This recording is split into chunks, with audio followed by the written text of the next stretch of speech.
لیکن اس میڈیا کے کردار کی بھی اگر تھوڑی سی بات کر لیں جناب، یہ عجیب ایک صورتحال ہے کہ وزراء کے تبدیلی سے کچھ 2-4 دن پہلے میڈیا خود انفارم کر دیتی ہے. کچھ مخصوص چینل ہیں جو ٹکر چلانا شروع ہو جاتے ہیں کہ جی یہ وزیر اب بدل گیا، یہ وزیر بدل گیا، اور جب پیمرا سے نہ صرف اس کی تردید آتی ہے، اس سے جب ڈسپلنری پروسیڈنگز بھی شروع ہوتی ہیں، میڈیا اس کو تبدیل بھی نہیں کرتا. تو یہ بھی ایک نیا آپ کو رجحان نہیں نظر آ رہا جب کچھ اینکر صاحبان کو پہلے سے ہی بتایا جاتا ہے کہ جی یہ آدمی تبدیل ہو جائے گا، یہ آدمی گھر چلا جائے گا؟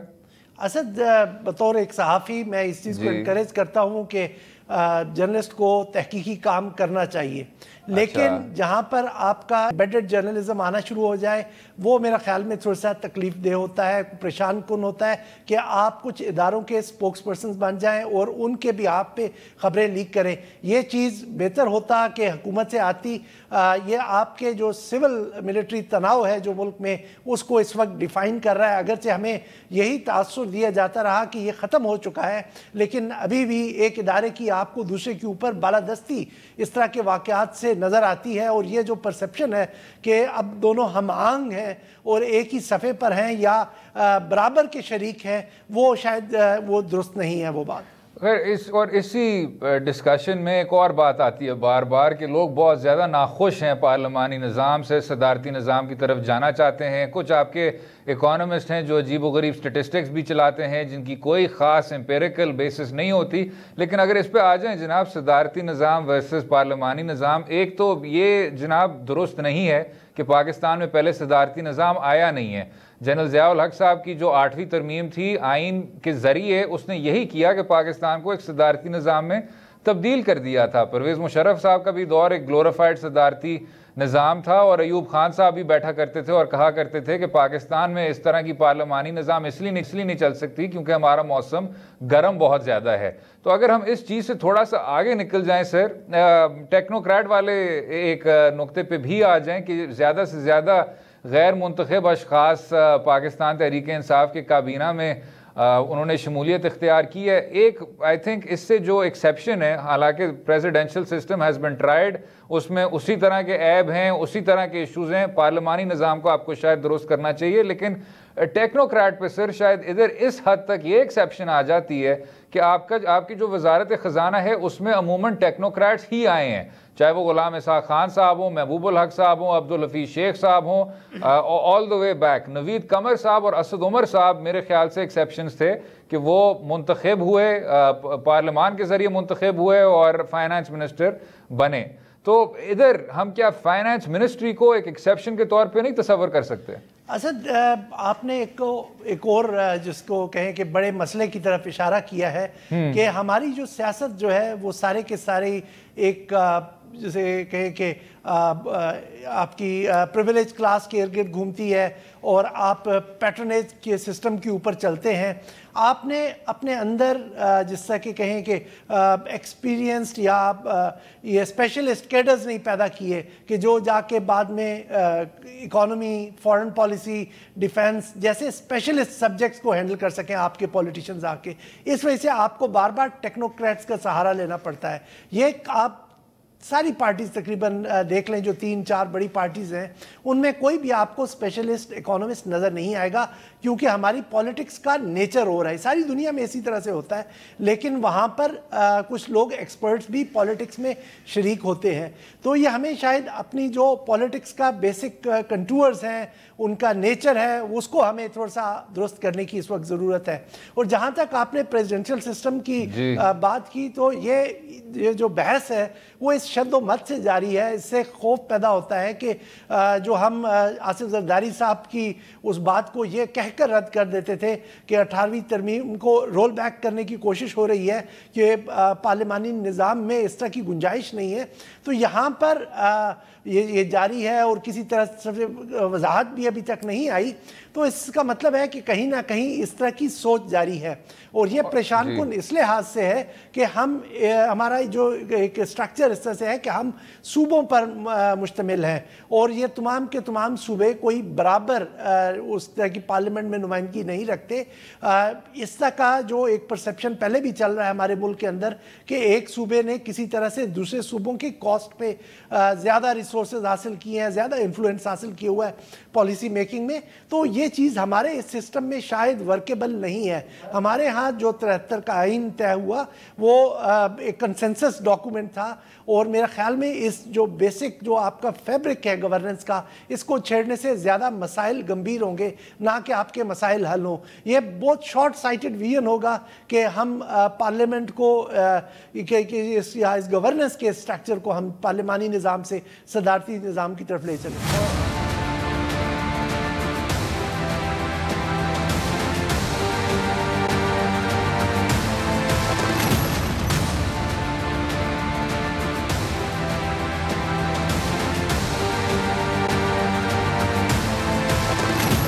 آخر میں جناب اگر ہم 18ویں ترمیم کو بھی ذرا ٹچ کر لیں, آپ نے ماضی میں بھی دیکھا بار بار, آپ نے 1 یونٹ کا سکیم دیکھا, آپ نے ایک ویسے جو ایک پنجاب کی ایک ہیجمنی بنی ہوئی ہے, یہ کوئی کوئنسیڈنس نہیں ہے باقر صاحب کہ جب بھی آپ کا کوئی وزیر اعظم منتخب ہوتا ہے تو اس کا پنجاب صوبے سے ہی تعلق ہونا ضروری ہوتا ہے تاکہ وہ اکثریت کی ریپرزنٹیشن کر سکے. جو پہلا قدم تھا جس میں آپ فیڈریشن کی طرف جا سکتے تھے وہ 18ویں ترمیم کا تھا, جس سے کچھ صوبوں کی جو احساس محرومی تھی وہ کم ہو سکتی تھی. اب آپ نے ایک اس طرح کا بیانیہ بنا دیا اور اس میں پاکستان تحریک انصاف کے کچھ لیڈران بھی شامل ہیں جو بار بار کہہ رہے ہیں کہ جی یہ ایک فیلڈ ترمیم ہے کیونکہ اس سے اختیارات بہت زیادہ ڈسپیٹ ہو گئے ہیں. ان کو شاید یہ بات تھوڑی سی سمجھنی چاہیے کہ جب آپ انہی اختیارات کو اس طرح ڈیوالو کرتے ہیں, حالانکہ اس میں کوئی شک نہیں ہے کہ اب مزید ڈیوالو آپ کو کرنا ہے تاکہ جو ضمنی حکومت ہے اس کے پاس اختیارات ہوں, تمام اختیارات صرف صوبے کی سطح پہ نہ کانسنٹریٹ ہوں, وہ آپ کے فیڈریشن کے لیے بہتر ہے, آپ کے فیڈریشن کو مستحکم کرتا ہے. اور میرے حساب سے سر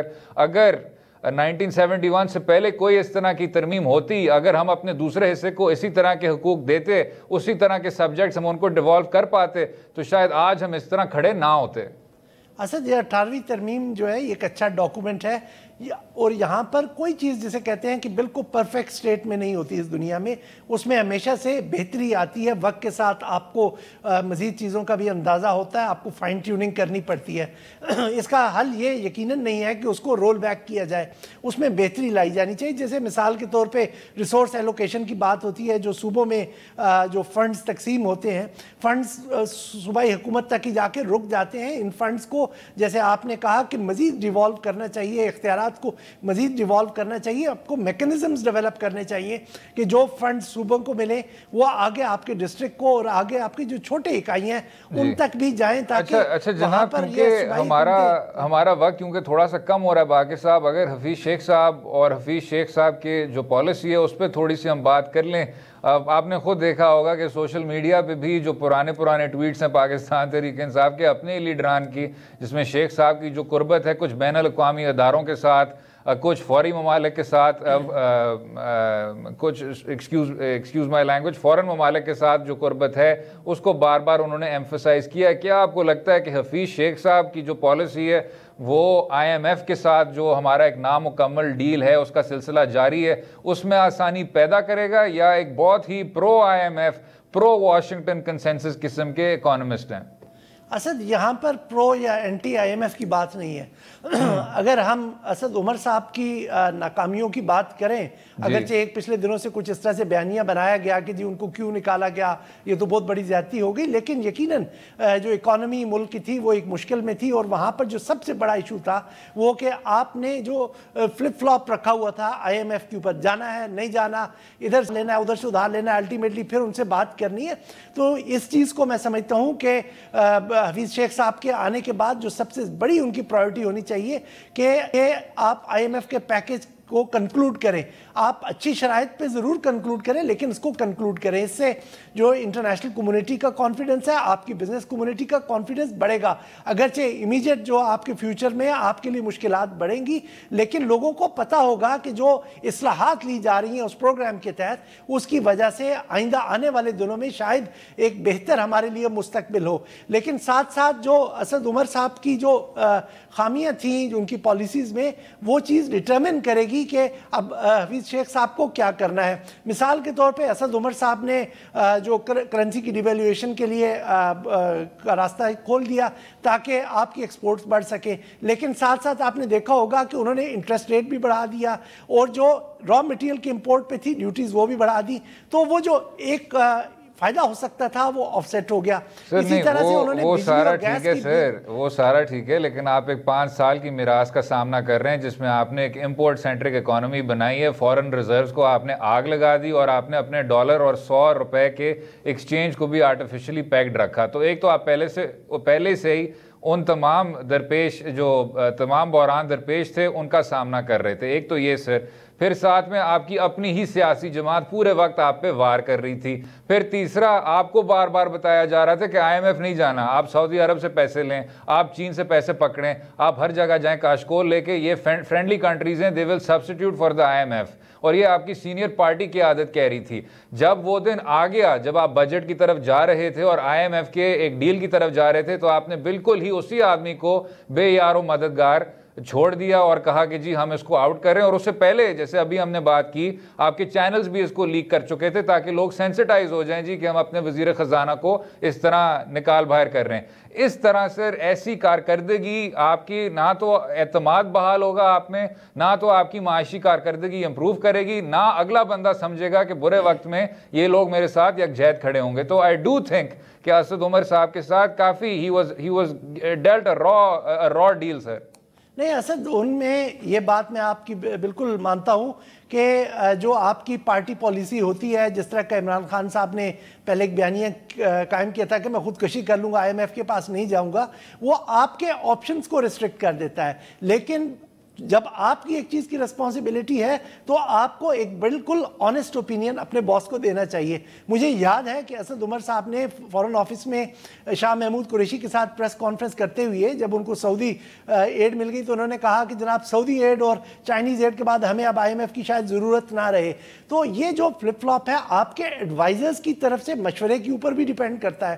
اب آپ اسی طرح سے دیکھ لیں کہ جناب بجلی اور گیس اور وہ پیٹرول کی قیمتیں بڑھتی رہیں, لیکن آپ نے ایریئرز کا مسئلہ حل نہیں کیا. آپ کا سرکولر ڈیٹ 1.1 ٹریلین روپیز سے بڑھ کے تقریباً 1.47 ٹریلین روپیز تک چلا گیا. یہ مسئلہ اب یقیناً حکومت کی پالیسیوں جو تھی وہ اس طرح کی تھی کہ شاید وہ پورے کا پورا جو امپیکٹ پاس آن نہیں کرنا چاہ رہے, لیکن آپ کو یہ جو تکلیف دہ کام تھا وہ ایک دفعہ ہی کر گزرنا چاہیے تھا, تاکہ یہ بار بار روز کے روز جا کے آپ کو نہ صبح کی ہیڈ لائن ملے کہ جناب پیٹرول کی قیمت بڑھ گئی, گیس کی قیمت بڑھ گئی. ساتھ ساتھ جو آپ کی اسٹرکچرل اصلاحات تھی, آپ کو لائن لاسز کرٹیل کرنے تھے, آپ نے ایریاز ریکور کرنے تھے, وہ آپ نے ٹھیک کرنے تھے. آپ نے جو آپ کا فسکل ریسپانسبلٹی لا ہے اس کو آپ نے اس پہ امپلیمنٹ کرنا تھا, جس کے مطابق آپ کا جو پبلک ڈیٹ ہے وہ 60% سے زیادہ نہیں جا سکتا. آپ 74% پہ پہنچ گئے ہیں. آپ کا فسکل ڈیفیسٹ جو ہے وہ 4% سے اوپر نہیں جا سکتا, وہ 6% پہ پہنچ گیا. یہ تو مینیجر کا کام ہے نا جناب کہ مینیجر یہ کرے. اب جو حفیظ شیخ صاحب سے کا ہے, لیکن آپ کا کرنٹ اکاؤنٹ کا خسارہ وہ بھی کم ہو رہا تھا, آپ کا جو ٹریڈ کا خسارہ تھا, تجارتی خسارہ تھا, وہ بھی کم ہو رہا تھا. آہستہ آہستہ سے سر آپ کوئی نہ کوئی رخ ایک اختیار کر رہے تھے. 8 ماہ میں اس طرح کے جو جن کی آپ نے اسٹرکچرل انڈیکیٹرز کی بات کی ہے باقر صاحب, اور بالکل آپ نے درست فرمایا. میں صرف اتنا کہہ رہا ہوں کہ 8 ماہ میں اتنا کچھ تبدیل کرنا کافی مشکل ہے, کنسیڈرنگ آپ کے خلاف کتنی زیادہ لابیز کھڑی تھیں, اور آخر میں پاکستان تحریک انصاف نے انہی لابیز کے سامنے اپنا ہاتھ کھڑا کیا. تبدیلی کے مہم کے لیے یہ ایک بہت ہی میں سمجھتا ہوں عجیب دن ہے اور بدقسمت دن ہے. اگلے حصے میں بات کریں گے عمران خان صاحب کے دورے کی اور بلوچستان کے بارے میں انہوں نے کیا کچھ بات کی. رہیے گا ہمارے ساتھ.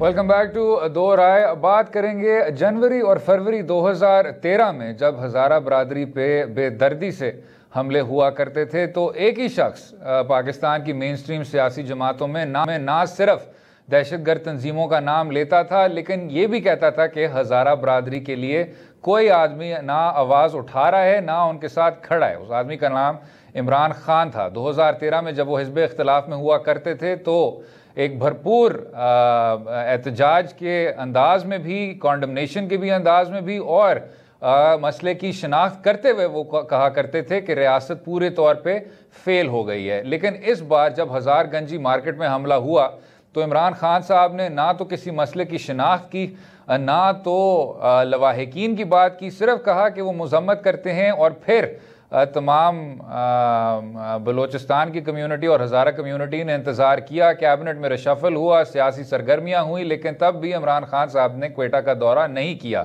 اب جبکہ کوئٹہ کا دورہ کیا ہے, جس سے پہلے خصوصی معاون فردوس عاشق اوان صاحبہ کو اعلان بھی کرنا پڑا کہ عمران خان صاحب آخرکار کوئٹہ جائیں گے, تعزیت کریں گے, تو اب خان صاحب نے ایک یونیورسٹی جا کے وہاں ہزارہ برادری کی ایک ڈیلیگیشن کے ساتھ تعزیت کی اور کہا کہ وہ ان کی تحفظ کریں گے. لیکن اس میں یہ دیکھنا ہوگا کہ جب خان صاحب جاتے ہیں کوئٹہ, اور جب وہ نئے ہاؤسنگ سکیمز, نیا پاکستان ہاؤسنگ سکیم کا سنگ بنیاد بھی انہوں نے رکھا, تو ان کے ساتھ جو تقاریر ہوتی ہیں, جو سیاسی میسیجنگ ہوتی ہے, وہ وہی باتوں پہ پریمسڈ ہوتی ہیں, کرپشن کی, ماضی کی حکومتوں کی ناکامیوں کی اور بلوچستان کے مستقبل کی.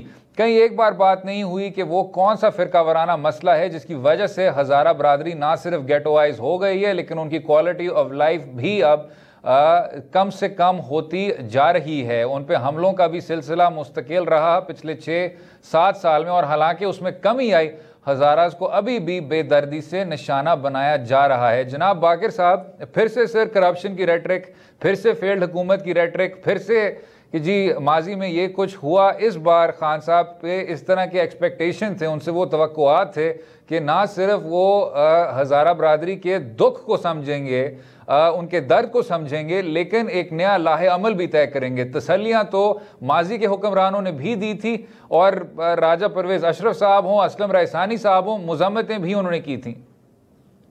یہ آپ کو اس سے کہہ سکتا ہوں کہ یہ سب ترجیحات کی بات ہے. اب آپ نے خود سے دیکھا کہ تقریباً یہ 1 ہفتے سے زائد عرصہ گزر گیا, اس کے بعد وزیر اعظم صاحب گئے اور سرسری سی ملاقات کی, فاتحہ پڑھا اور چل دیے. اور اس سے پہلے جہاں پہ آپ نے 2013 کی بات کی کہ صرف ایک شخص تھا جو یہ علی اعلان نام لے رہا تھا کہ کون حملہ کر رہا ہے, اور اس چیز کی نشاندہی کر رہا تھا کہ حکومت کی جو لائحہ عمل ہے وہ ناکافی ہے, وہ عمران خان تھا. تو اس وقت, اسی دور میں اگر آپ دیکھیں کہ اس وقت کا وزیر اعظم انہی لوگوں کے پاس, انہی کے جہاں پر یہ تعزیت کے لیے بیٹھے ہوئے تھے یا احتجاج کے لیے بیٹھے ہوئے, تو وہاں ان کے درمیان بیٹھا جا کر, اس کا نام راجہ پرویز اشرف تھا, اور وہاں سے مظاہرین نے کچھ ان کو برا بھلا بھی کہا, لیکن انہوں نے وہاں پر وہ سنا اور نیگوشیٹ کیا اور آئے. ہزارہ برادری ہو یا کوئی اور بھی ہو, جو وکٹمز ہوتے ہیں, جن کے پاس ہمارے حکمران گاہے بگاہے جاتے رہتے ہیں, وہ ان کا یہ مقصد نہیں ہوتا کہ حکمران سے ملاقات کر لیں, ان کی شاید کوئی سٹیٹس ایلیویشن ہو جائے گا. ان کا یہ ہوتا ہے کہ ان کے جو زخم ہے اس پہ مرہم رکھی جائے. 20 سال سے ان باقر صاحب, آپ کو میں 1 سیکنڈ کے لیے انٹرپٹ کر رہا ہوں, لیکن وہ مجھے یاد ہے سر, جب راجہ پرویز اشرف صاحب بھی گئے تھے, and sorry to say sir, he did not cut a very glorious figure. ادھر بھی جا کے ہزارہ برادری کے نہ تو انہوں نے سوال لیے, ان کے جو وزیر اطلاعات تھے انہوں نے کہا تھا کہ کوئی سوال نہیں ہوں گے, وزیر اعظم صرف آپ کے ساتھ بیٹھنے آئے ہیں, جس پہ ہزارہ برادری نے تنقید کی تھی کہ آپ ہمارے وائسرائے نہیں ہیں. اور پھر اس کے بعد راجہ پرویز اشرف صاحب نے کچھ ماہ بعد جب انتخاب کے لیے کیمپین کر رہے تھے, تو پھر ایک اور اقلیت پہ بھی جس طرح کا انہوں نے جو الفاظ استعمال کیے ہیں وہ لائیو ٹیلی ویژن پہ کہے نہیں جا سکتے, اتنے زیادہ وہ ترقی پسند آدمی ثابت ہوئے تھے. تو اگر ہم صرف واپس اس دور میں جائیں, اسلم رائسانی والا اور راجہ پرویز اشرف صاحب والے دور میں, تو وہ میرے خیال سے بلوچستان کے شاید ڈارکسٹ ڈیز تھے. ان سے بھی عمران خان صاحب امپروو کر سکتے ہیں. جام کمال صاحب از این امپروومنٹ. نہیں, وہ میں رویوں کی بات اصل کر رہا ہوں کہ کم سے کم ان کے پاس گئے. اس کے بعد آپ مجھے ایک دفعہ بھی بتا دیں, پچھلے سال جنرل باجوہ گئے, تب بھی انہوں نے ہزارہ برادری کو کور ہیڈ کوارٹر بلا کے ان سے بات کی. میں صرف ہزاروں کی بات نہیں کر رہا, آپ کے حکمرانوں کو گاہے بگاہے مختلف جو وکٹمز ہوتے ہیں ان کے پاس جانا پڑتا ہے. تو جو آپ کو ایمپیتھی دکھانی چاہیے, جو ہمدردی ان سے دکھانی چاہیے, وہ ایک ہائر لیول کی ہونی چاہیے. وہ آپ جیسنڈا آرڈن کی تعریف کرتے ہیں تو اس کو پھر کاپی کر کے بھی دیکھ لیں, وہ اپنے اوپر بھی لاگو کر کے دیکھ لیں. صرف یہ نہیں ہے کہ آپ بلا کے رسمن ان سے فاتحہ کر لیں. ان کے پاس فاتحہ کرنے کے لیے اور بھی سینکڑوں ہزاروں لوگ آ چکے ہوں گے. ان کو اپنے مسائل کا حل چاہیے. وہ 20 سال سے یہ ان حملوں کا سامنا کر رہے ہیں. ان کو یہ جواب چاہیے کہ یہ حملے کب ختم ہوں گے. وہ جو ان پہ حملہ کرتے ہیں ان کو کب پروزیکیوٹ کیا جائے گا, ان کو انصاف کے کٹہرے میں کب لایا جائے گا. مجھے یہ بتائیں کہ جو پچھلے جو ابھی تک ہزارہ برادری پہ حملے ہوئے, کتنے سکسیسفلی پروزیکیوٹ ہو کے آگے ان کے کیسز جا چکے ہیں؟ کچھ بھی نہیں ہوا.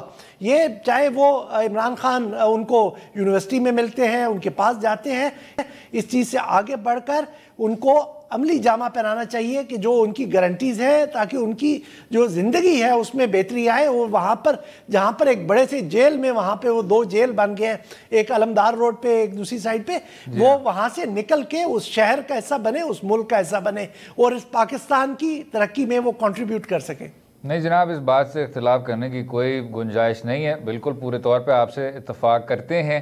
اگر ایک اور جناب بلوچستان کا ایک پیچیدہ معاملہ ہے جو ایران کے ساتھ آپ کے تعلقات ہیں اس سے بھی منسلک ہے. ابھی آپ نے دیکھا کہ اوماڑا میں اتنا بڑا حملہ ہوا, لوگوں کی شناخت کی گئی, ان کو اتارا گیا, علیحدگی پسند دہشت گرد تھے ان کو شہید کیا گیا, اور پھر اس کے بعد جو ریاست پاکستان کا موقف ہے وہ یہ ہے کہ وہ ابھی بھی ایران کے کچھ مخصوص حصوں میں پناہ لے رہے ہیں. اب عمران خان صاحب ایران پہنچ گئے ہیں, ان کا جو ٹرپ ہے اس میں یہی توقعات ہیں ان سے کہ اس طرح کے پوائنٹس بھی وہ اٹھائیں گے, لیکن آپ مجھ سے بہتر جانتے ہیں کہ ایران کے بھی یہ الزامات ہیں پاکستان میں. حالانکہ یہ ضرور کہنا چاہیے کہ ریاست ایران کا جو جس طرح کا ایک الزام لگانے کا انداز ہے وہ پاکستان سے کئی زیادہ جارحانہ ہے. پاکستان پھر بھی ایک ڈپلومیٹک انداز کو کسی طرح سے اپناتا ہے. گوئنگ فارورڈ لاہ عمل کیا ہونا چاہیے؟ عمران خان صاحب اب ادھر ہی ہیں اپنے ہمسائے ملک میں. اچھا, جو سیکیورٹی کا ہے وہ میرا خیال میں جو ابھی ان کی جو بائلیٹرل ٹاکس ہیں اس میں ٹاپ پہ ہوگا اس وقت, اور یہ کافی عرصے سے چل رہا ہے. اس کے اوپر جا کے دونوں ممالک کو بیٹھ کے آنیسٹ اور کینڈڈ ڈسکشنز کرنی چاہیے. جو ایک دوسرے کے بارے میں خدشات ہیں انہیں ایڈریس کرنا چاہیے, اور اپنی لا انفورسمنٹ کی پریزنس کو ان صوبوں میں بڑھانا چاہیے. جس سے ہماری ریڈ بلوچستان میں اتنی مضبوط نہیں ہے, اسی طرح ایران کے بھی اپنے سیستان بلوچستان میں مسائل ہیں, تو وہاں پر اپنا جو لا انفورسمنٹ کو بہتر کرنا, ایک دوسرے سے کوآپریٹ کرنا, اور کینڈڈلی جا کے جو ایشوز اور تحفظات ہیں, اگر پاکستان کو وہاں بھارت کی انوالومنٹ پہ شک ہے یا بلوچ انسرجنٹس کی تو وہ کنوے کریں ان کو. اگر کوئی چیز کنسرن کر رہی ہے پاکستان کی ٹیریٹری کے اوپر, اور جیسے واقعات پیچھے ہوئے آپ نے دیکھا ہوگا اکتوبر میں ان کے فوجی اغواؤں کے یہاں سے آئے جو ابھی تک 12 میں سے 9 بازیاب ہو سکے ہیں, اور پھر IRGC کی بس پہ حملہ ہوا. تو یہ سب چیزیں ایک کینڈڈ ماحول میں بجائے کہ ڈسٹرسٹ کے ساتھ ایک دوسرے سے بات کریں, وہ ان کو آپس میں بالکل دو ٹوک طریقے سے بات کر کے اس کا حل تلاش کرنا چاہیے. بڑی اچھی بات ہے کہ اس وقت فینسنگ شروع ہو چکی ہے, سرویلنس بڑھا رہے ہیں. بالکل ٹھیک جناب, اگلے حصے میں کچھ عالمی سطح کے پر بات کریں گے, رہیے گا ہمارے ساتھ.